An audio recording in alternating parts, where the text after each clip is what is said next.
Thanks very much, Dave. We've got about 10 minutes left, so I'm going to get a quick word from these guys, and then we're going to come over to you and get your questions. Very quickly, David, your report, what's your criteria for including the roads into your major network? Well, the criteria we used are set out in our report and in more detail in the supporting documents. And we took basically a fairly simple and straightforward approach, which was to reflect current volumes of traffic, but with a particular emphasis on the presence of commercial transport, which is freight vehicles and light vans. And in that way, we were hoping to establish what corridors were most important, both proportionately and in total volume, for business and to support the local economies. Now, we've made the point all the way along that our road network, based on these criteria, with some judgment applied to ensuring connectivity between certain regions where there may be a greater sense of isolation, that the network is indicative.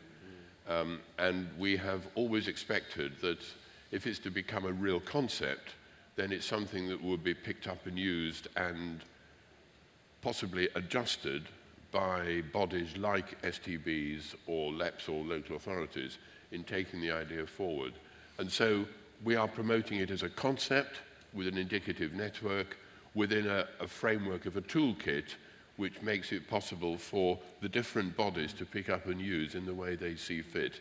So I don't expect that what Martin will come up with when his team have done the homework exactly the same major road network as we've got. I think it'll be pretty similar, but it has to be their network. They've got to own it. They've got to feel this is what's important for us. And the same for the other bodies too. Okay, well, let's hear from them. I'll put you on the spot a bit, the three of you. What do you think of the idea? Are you going to go away and look at it? Are you going to come up with your own roads that you will put into the network? What are your actual plans? We'll start with you, Martin. So we're definitely going to be committed to building upon the major road network. We were very lucky within the Strategic Transport Forum to have a briefing from David just 2 days after the report was formally published. And the Strategic Transport Forum overwhelmingly adopted and said, this is the basis of moving forward. I like the idea of a toolkit because it does act as a starting point. But we've talked about enterprise zones, which are going to be major concentrations of growth. We've talked about the National Infrastructure Commission saying we've got to join up planning for economic growth and infrastructure. 2050, quite a long time. We need to think about how the network is going to change as some of those things come forward. Okay, Maria, are you engaging with the idea, or are you going to go away and look at it and come up with a different set of roads? Absolutely engaging with idea. What we like a lot about the report is not only the new thinking and the toolkit concept, it's also the funding element of it, right? So as some national transport bodies, the legislation at the moment is not allowing us to borrow. That's there. So it's going to be interesting to see how the investment of future road infrastructure, that's both a local and we cannot keep relying on public funding for this. So this concept that you're introducing is going to be definitely worth exploring with government, isn't it, in that sense? Yeah. Yeah, David, what's your take? No, I mean, Pete and Owen in our team have been working on this already, and we've got our version of it, and again, we've taken the toolkit approach, but adapted it, as I said in the presentation, to what we think the answer should be. But again, I think the interesting bit for me, there's two bits. One is the funding, because I think the report does identify quite a clever way of this being funded, and then STBs need the freedom then to utilise that funding in the most appropriate way, and that provides an efficiency because you're doing it once at a northern level or a Midlands level. Yeah. And I think the second issue will be how does that work with, how do Highways England react to that and respond to that? Because I think the idea is so simple and so logical, people almost struggle to understand it.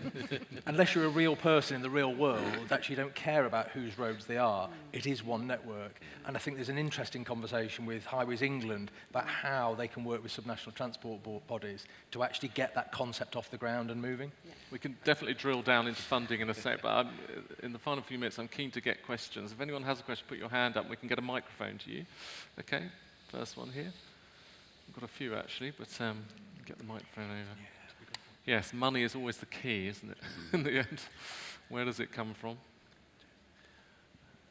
Good morning. Chris Jackson from Civil Engineering Contractors Association, representing the 3 northern regions of SECA. I'm interested, obviously, very much in TFN specifically, but I'm interested in how the subnational transport bodies are going to influence the procurement of the work, and David used the pipeline word. How are you going to influence the procurement of the work to get beyond your strategic aims into delivery of the actual projects that are needed to get the transport network we want? Yes, critical questions. How are you going to make it happen? I'm going to start off. I was going to say, I mentioned in talking about the Strategic Transport Forum, we've actually have SECA represented on our Strategic Transport Forum. We have our 3 delivery partners very much part of the partnership, and that's a recognition that as if you like, the commissioning and the client bodies, we've got to get smarter at how we get the best out of the delivery partners. We hear the message about if we could give clarity and certainty, then the contractors, our delivery agents, can actually help us deliver things faster, more efficiently, which is going to get more value for money, which has a time when, as Maria is saying, we've got to be careful about how we do use the public sector funding, make it even more efficient and more effective, alongside what we can perhaps lever from some of those big contractors themselves. I've been involved in a number of conversations where the message I've heard is contractors are part of global companies, they've got global experience, they've got global investment that they can potentially bring to this country. How do we work together? That's why they're part of our partnership. David, does this all, David Cornby, this is going to be complex. Does this all come down to the government, though? You've got to get, if you get government approval, high level, then everyone else sort of falls into line. Does it come down to Chris Grayling? Well, first of all, we are engaged in discussions with government about what they think about our proposition and what elements of it they think they are interested to make use of in policy terms. I suppose what we would be looking for is a recognition of the concept in a way that enables the STBs to make sense of their transport planning. And part of that is about a recognition that there's something special about what they come up with as their major road network, and something special means, I think, as we've said all the way along, a consistent approach to funding. And I think you can't really make the ambition of these 3 organizations real unless you provide the long-term planning and funding certainty of the kind that Highways England enjoy with their RIS regime. Now, it doesn't have to be identical, but it needs to have the similar long-term planning and funding certainty. And I think that, I would like to feel that is on offer, and certainly the horizons, the professionalism, the commitment and the energy that's going into the development of the STB plans totally justify them being given that kind of planning and funding certainty, not just in dealing with Highways England and Network Rail, but dealing with their own transport resources. Could you just summarise quickly for people how you would fund it? Well, as we said in our report, and it's only one way of doing it, that we believe on certain assumptions, have to be very careful how I say this, there should be some headroom between the proceeds of the vehicle excise duty for the National Roads Fund, which on reasonable assumptions we think should be about 5.7 billion per annum.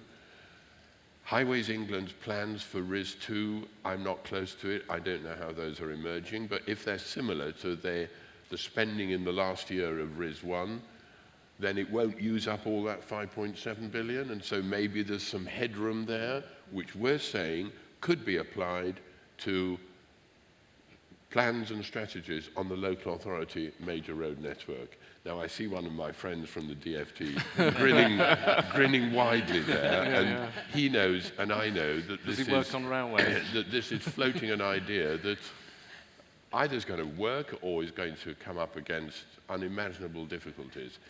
It's not the only way of cutting that particular cake. There are other ways, and we see them all the time, in which government can choose to give funding and planning certainty for the kind of programs that these very important bodies are developing for their communities. Well, let's bring Maria in. Do you think it's realistic that it could be funded that way, or do we end up with a situation like the railways where costs go up, the RIS costs go up, and suddenly there aren't these margins at the top? And and there isn't the money there. I think we just cannot, that's not just one single bullet, silver bullet for all of this. Absolutely. We need to really look at all sorts of mechanisms. You know, we always look up to London, right, for how they come out with new ways of funding infrastructure, the success of Crossrail and so on. We don't have those capabilities outside London, and in a way we get frustrated, don't we? I mean, I'm sure David and Mike will agree. At the moment we have this idea of devolution that we really want to embrace, but with it has to have the fiscal devolution to allow us to take those powers or that influential activity forward. And at the moment, we are in that place where also national bodies like DFT, Highways England are debating how they're going to go about future funding. And then you've got also the whole combined authority, the mayor's devolution agenda too. So we're in that an important time where this is the time to have that discussion about really, picking up a point, who owns doesn't really matter. Ultimately, what we need to look at is corridors and activities and investment and foreign investment, and think about project bonds and all sorts of things that we could do. So just not one solution, but be really proactive. And again, it's down to collaboration. And but we do need that fiscal credibility from government in this. Now we're right at the end of our time. Keen to get one more question in. Yeah, this chap over here, if you can. Oh, right next to the microphone. Good morning, David Heitch. Two quick points. One is that it's interesting to hear all of the industries which are going to grow significantly with the approach that the sub-regional bodies are taking. My sense is there's an industry over and above that, which is actually the knowledge we learn out of going through this process.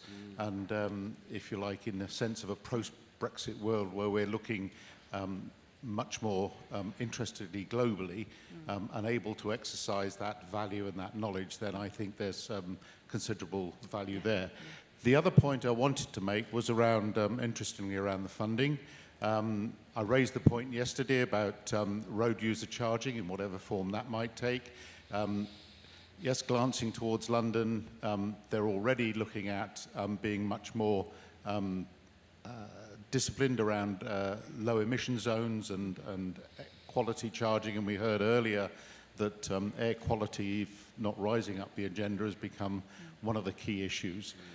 The other one I'd toss into the pot is the approach in Greater Manchester, which has already yielded funding for the Western Metrolink line, and that is this ability, particularly based on a growth agenda, of top slicing the additional national insurance and income tax, which at the moment flies straight into the Treasury's pocket, but I think might be better applied, particularly now we're getting these sub-regional bodies, could come back to them as a demonstration of real devolution of both power and money. Okay, I'll give the last word to David Brown. We haven't heard from you. Does it need something quite politically brave to fund this in the end, like that? Does it need a politician to say, yep, okay, we're going to do something unpopular? Yeah, I think the funding thing's got quite a long way to run, really, because we're all talking about economic growth which supports the UK's economy growing. And so therefore that being funded locally is a bit counterintuitive.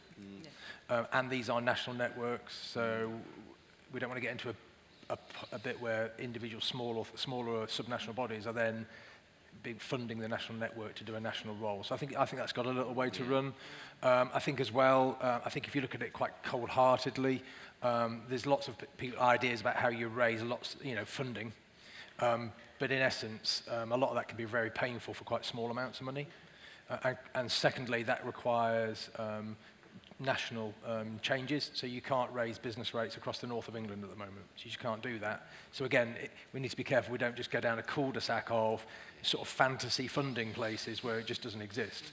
My finance director says there's always people that have a lot of money that want to invest it in things. That's not the difficulty. The difficulty is how do you get them a return on that investment? And that is very, very tricky. So I think there will be a calm, sensible conversation that needs to take place. But I think there is an opportunity for a better use of existing funding, both on road and rail, that says, how do we get more out of those nationally committed funding? So as David said, if there is a figure of money that is likely to be hypothecated, how can we get the most out of that in the first instance while creating that pipeline of schemes?